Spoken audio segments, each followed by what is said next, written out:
Lately, I've been thinking a lot about how to stay tender in a world that feels really harsh.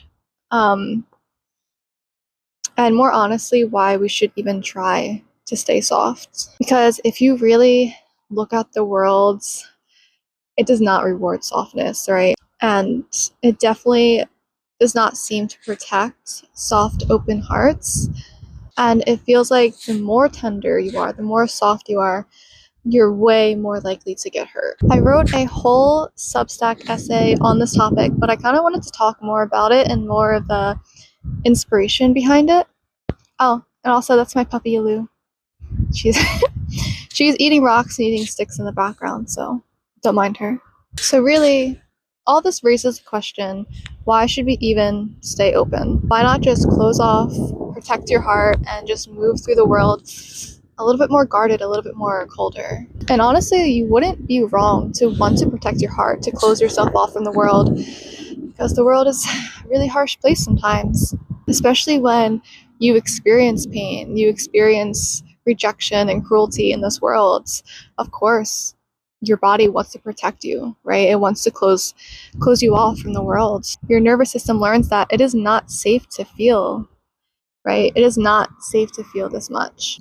So you protect yourself, and over time, that protection feels like who you are. But there is something I've realized, that there's a difference between a closed heart and a protected heart. A closed heart is numb, disconnected, but a protected heart is aware, it has boundaries and discernment. It is still open, just not exposed. And I think a lot of people believe that staying tender and staying soft is just you being naive or being like overly open and just like letting everything affect you. But that is not tenderness. That is really a lack of protection. Real tenderness starts with how you treat yourself, because you can't stay open in a world that feels unsafe if your own body doesn't feel safe to be in.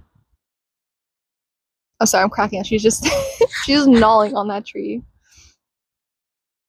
She looks so happy. Okay.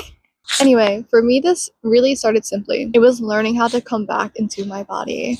After years and years of being so disconnected from my body, relearning how to connect and be in my body was just, that changed everything for me, honestly. Breathing when I feel overwhelmed, relaxing tension that I didn't even know I was holding on to, letting myself feel things without immediately shutting them down and be like, okay, I can't feel this. Can't feel any emotion. Every emotion's bad.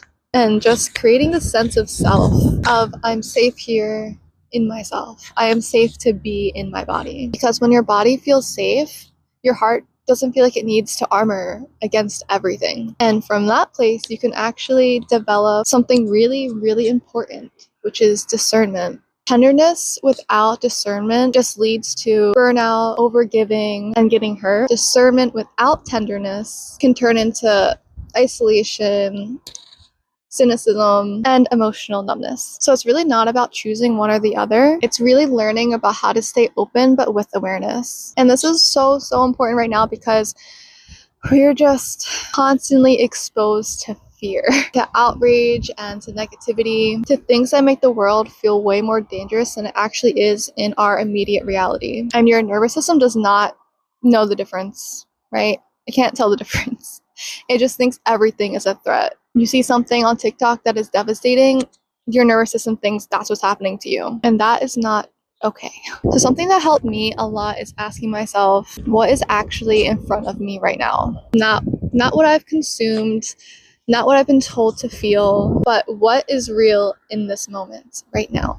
Am I actually unsafe right now, or am I just overwhelmed? Because when you start seeing the world through your own eyes again, instead of constantly absorbing everything around you, you start getting your own sense of safety back. And when you feel safer, you don't have to feel like you need to protect your heart so much. Staying tender is not about pretending the world is a good place or a safe place. It's really saying, I see the darkness, but I'm not going to become it. I can protect myself without shutting down. I can see harm without living in fear, and I can stay soft without being weak. So this is your reminder to protect your heart, but do not imprison it. If you would like to get deeper into this topic, I did write a whole substack on it, so feel free to check it out. It's called Protect Your Heart, but Do Not Imprison It. Thank you guys for listening to me yap. I appreciate you being here, and I will see you later. Do you have anything to add? Oh, because I'm gonna eat it. Okay, bye.